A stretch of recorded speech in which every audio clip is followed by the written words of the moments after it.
तो क्या हाल आप सभी की। उम्मीद करते हैं सब अच्छे होंगे, सब बढ़िया होंगे, अपने अपने घर पर मौज काट रहे होंगे। तो देखिए, जैसे कि आपको पता है कि भारत जो है वो सेकंड लार्जेस्ट ऑयल इंपोर्टर है और भारत का जो सबसे ज़्यादा जो ऑयल आता है वो मिडिल ईस्ट और रशिया से आता है और भारत अपनी ज़रूरतों का 85% इंपोर्ट करता है। तो आप देख सकते हैं कि जो क्रूड ऑयल है वो भारत की इकोनॉमी के लिए कितना ज़्यादा इंपॉर्टेंट है। भारत अपनी जो ज़रूरत है उसका सिर्फ 15% ही यहाँ पर प्रोड्यूस करता है और बाकी का जितना 85% है वो सारा का सारा इंपोर्ट करता है। और ये जो इंपोर्ट मार्केट है वो भारत के लिए काफ़ी ज़्यादा इंपॉर्टेंट हो जाती है।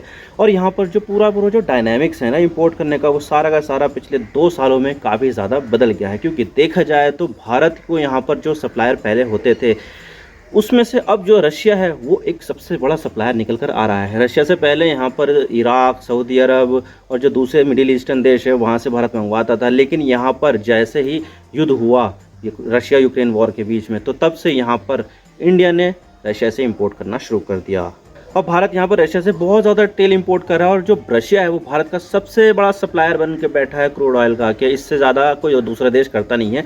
सबसे ज़्यादा जो क्रूड ऑयल की सप्लाई करता है कोई देश भारत को, वो रशिया ही है। लेकिन यहाँ पर जो सबसे बड़ी दिक्कत आ रही है वो पेमेंट को लेकर आ रही है। क्योंकि देखा जाए तो रशिया में चलता है रूबल और भारत में चलता है रुपया, लेकिन जो दोनों देशों के बीच में जो व्यापार होता है वो डॉलर के जरिए होता है। लेकिन यहाँ पर रशिया के ऊपर सैंक्शंस लगने की वजह से बहुत सारे अल्टरनेट पेमेंट के जो तरीके हैं वो इजाद किए गए थे कि भाई यहाँ पर ये नहीं तो ये लो, ये नहीं तो ये लो। लेकिन यहाँ पर जो रशिया है वो ये चाहता है कि भारत यहाँ पर जो चाइनीज़ युआन है उसमें पेमेंट करे, जबकि भारत ने यहाँ पर कैटेगोरिकली साफ साफ मना कर दिया है कि हम यहाँ पर कोई भी पेमेंट युआन में अब नहीं करेंगे। तो क्या है ये पूरा मामला, आज इसके बारे में पूरी डिटेल के साथ बात करते हैं कि रशिया यहाँ पर चाहता क्या है और भारत ने यहाँ पर युआन में पेमेंट करने से क्यों मना कर दिया और इसके जो कॉन्सिक्वेंसेज है वो क्या क्या होंगे। तो आज इसके बारे में पूरी डिटेल के साथ बात करते हैं। तो चलिए शुरू करते हैं। तो देखिए, रशिया यूक्रेन वॉर से पहले भारत जो रशिया से सामान मंगवाता था, जो तेल मंगाता था, वो भारत अपनी ज़रूरतों का 1-2% इतना ही मंगाता था। लेकिन जैसे यहाँ पर रशिया ने यूक्रेन के ऊपर हमला किया जो अनप्रोवोक्ड था, क्योंकि यहाँ पर इससे पहले यूक्रेन ने कोई भी प्रोवोकेशन नहीं की थी, तो यहाँ पर जो अनप्रोवोक्ड अटैक किया गया था रशिया के ज़रिए, इससे यहाँ पर जो यूरोपियन देश हैं, जो वेस्टर्न देश हैं जैसे कि America, Canada, Germany, France, Britain, Poland वगैरह, ये सारे के सारे देश नाराज़ हो गए कि भाई ऐसे कैसे कर सकते हो तुम इसके ऊपर अटैक। तो यहाँ पर रशिया के ऊपर बहुत ज़्यादा सैंक्शंस लगा दिए, कड़े सैंक्शंस लगा दिए। यहाँ पर किसी कंपनी का रशिया में काम करना दूभर हो गया था और यहाँ पर जो रशिया की कंपनियाँ हैं वो भी किसी दूसरे देश में काम करना, उनके ऊपर सैंक्शंस लगा दिया था। और यहाँ पर ऐसा होता है स्विफ्ट के ज़रिए, और स्विफ्ट के ज़रिए जो पेमेंट होना था रशिया को वो सारा का सारा रोक दिया गया। यानी कि यहाँ पर जो रशिया है वो डॉलर का इस्तेमाल बिल्कुल भी नहीं कर सकता था।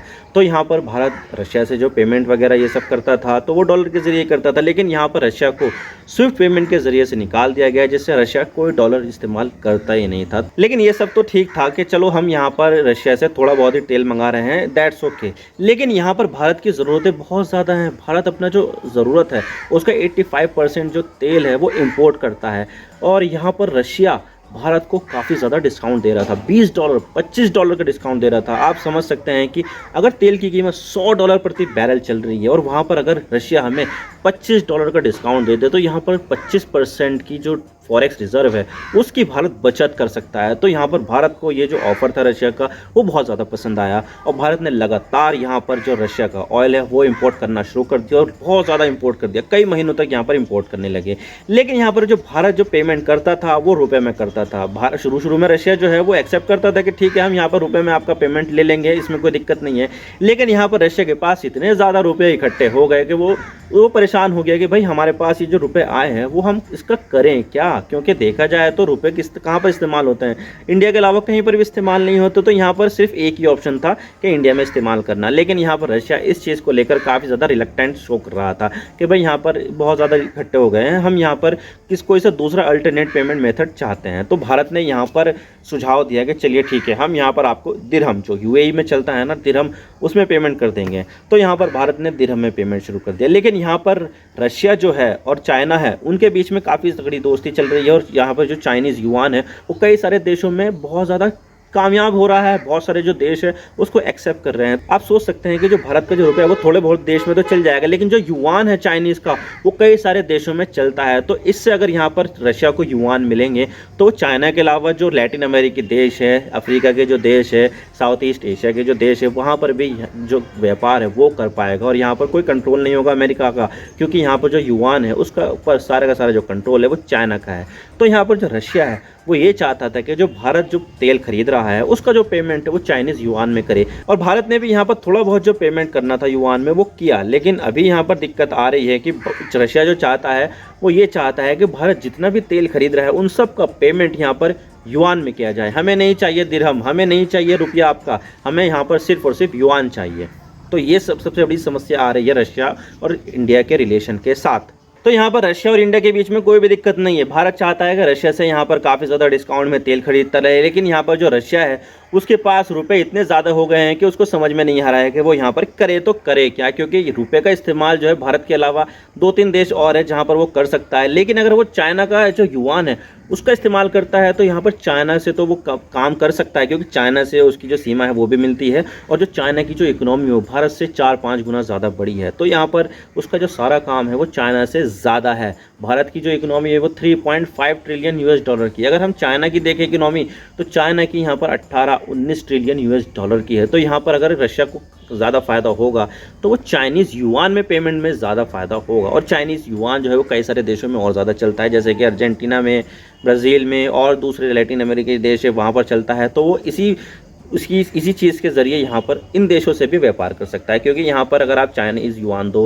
या डॉलर दो वे तो यहाँ पर इस्तेमाल कर लेंगे। तो यहाँ पर जो रशिया है वो चाइनीज़ युआन के ज़रिए दूसरे देशों के साथ भी व्यापार कर सकता है, तो चाइना के साथ तो कर ही सकता है। तो ये चीज़ यहाँ पर रशिया को चाइना के युआन है उसकी तरफ अट्रैक्ट कर रही है कि भाई हमें यहाँ पर जो पेमेंट चाहिए वो हमें डॉलर में मत दो, रुपये में मत दो, बल्कि हमें चाइनीज़ युआन में दे दो। लेकिन सबसे बड़ा जो सवाल आता है वो ये है कि भारत यहाँ पर चाइनीज़ युआन का इस्तेमाल क्यों नहीं कर पा रहा है। तो देखिए यहाँ पर भारत के जो संबंध है वो तो आपको पता ही है कि कितने अच्छे हैं। भारत यहाँ पर हमेशा से सोचता है कि जो चाइना है उसको यहाँ पर ज़्यादा से ज़्यादा अवॉइड किया जाए, लेकिन यहाँ पर ग्लोबलाइजेशन इतना ज़्यादा हो गया है कि भारत को चाइना को अवॉइड करना इतना ज़्यादा मुश्किल है, बहुत ज़्यादा मुश्किल है। वैसे हमें यहाँ पर कई सारे बॉर्डर डिस्प्यूट देखने को मिले हैं, चाहे वो सिक्किम हो, अरुणाचल में हो या फिर लद्दाख में हो। और इसके अलावा जो इंडिया की जो सरकार है उन्होंने चाइनीज़ ऐप्स को कई सारी बैन कर दिया है, और जो चाइनीज़ मोबाइल कंपनियां हैं उसके ऑफिसों पे भी कई सारी रेड डाली गई है। तो यहाँ पर देखा जाए तो भारत और चाइना के जो संबंध है वो इतने अच्छे हैं नहीं। तो भारत यहाँ पर चाइनीज़ करेंसी का इस्तेमाल क्यों करना चाहेगा। और वैसे भी इस चीज़ से अगर यहाँ पर भारत अगर करता भी है तो यहाँ पर अगर फ़ायदा किसी को होगा तो वो होगा चाइना को, क्योंकि चाइना का जो है युआन पर पूरा कंट्रोल है। अगर यहाँ पर भारत युआन को के साथ यहाँ पर पेमेंट करेगा रशिया का, तो भारत का कंट्रोल होगा ही नहीं किसी भी करेंसी पर। तो यहाँ पर भारत ये सोचता है कि भाई ज़्यादा से ज़्यादा जो युआन है उसको यहाँ पर अवॉइड करो, क्योंकि यहाँ पर भारत का डायरेक्ट कंट्रोल है नहीं। और इसके अलावा यहाँ पर जो ब्रिक्स कंट्री है जिसमें भारत भी एक सदस्य देश है, वो ब्रिक्स ब्लॉक यहाँ पर चाहता है कि जो ब्रिक्स करेंसी है उसको इंट्रोड्यूस किया जाए, बल्कि जो भारत है यहाँ पर ऐसा बिल्कुल भी नहीं चाहता है, क्योंकि इस चीज़ से जो भारत अपनी जो रुपया है उसको जो ग्लोबलाइजेशन कर रहा है वो यहाँ पर कहीं ना कहीं उसमें दिक्कतें आने वाली है। क्योंकि भारत चाहता है कि यहाँ पर रुपए को पुश करे, जबकि जो चाइना चाहता है वो यहाँ पर युआन को पुश करना चाहता है। और यहाँ पर कई सारे देश जो है वो युआन को भी एक्सेप्ट करना चाहते हैं, क्योंकि यहाँ पर अगर कोई करेंसी डॉलर को टक्कर दे सकता है तो वो यहाँ पर युआन दे सकता है, क्योंकि यहाँ पर जो चाइना की जो इकोनॉमी है वो पूरी तरह से अमेरिका की टक्कर की है। तो यहाँ पर जो उसकी जो करेंसी है वो भी यहाँ पर डॉलर की टक्कर की होगी, क्योंकि यहाँ पर जितना भी इम्पोर्ट एक्सपोर्ट किया जाता है वो अमेरिका से तो किया जाता है, लेकिन चाइना से भी बहुत ज़्यादा मात्रा में किया जाता है। और भारत यहाँ पर यह सोचता है कि भाई इस तरह से यहाँ पर हम चाइना को फ़ायदा नहीं पहुँचा सकते। हम यहाँ पर अगर करेंगे तो या फिर यूएई के जो दिरहम है उसमें कर लो, या फिर जो इंडिया का जो रुपए है उसमें कर लो। और इसी चीज़ को देखते हुए भारत सरकार ने सीधा सीधा मना कर दिया है कि भाई हम यहाँ पर चाइनीज़ युआन बिल्कुल भी एक्सेप्ट नहीं करेंगे। और इसी चीज़ को देखते हुए बहुत सारे जो शिप्स हैं, बहुत सारे जो कार्गो आ रहे हैं समंदर के रास्ते तेल के, उनकी पेमेंट यहाँ पर रुकी हुई है, जिसकी वजह से वो वापस जा नहीं पा रहे हैं। जब तक यहाँ पर उनको पेमेंट नहीं मिलेगी तब तक वो यहाँ पर उतारेंगे भी नहीं और जाएंगे भी नहीं।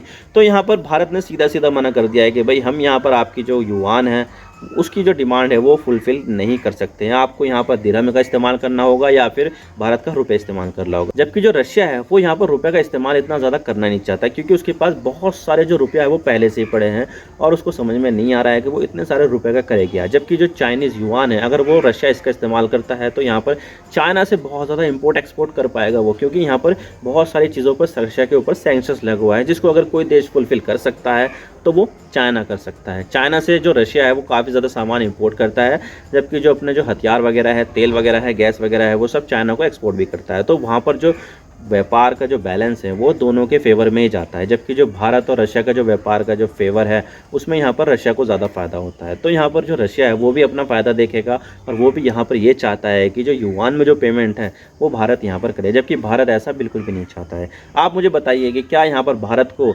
युआन में पेमेंट करना चाहिए या नहीं? आप कमेंट सेक्शन में नीचे बताइएगा। मैं तो बस इतना ही कहना चाहता हूँ। वीडियो को लाइक करो या डिसलाइक करो, लेकिन चैनल को सब्सक्राइब जरूर कर देना। आपके एक सब्सक्रिप्शन से हमें आगे कंटेंट बनाने की मोटिवेशन मिलती है। Thank you for watching. I really appreciate your precious time. God bless you all. Now signing off.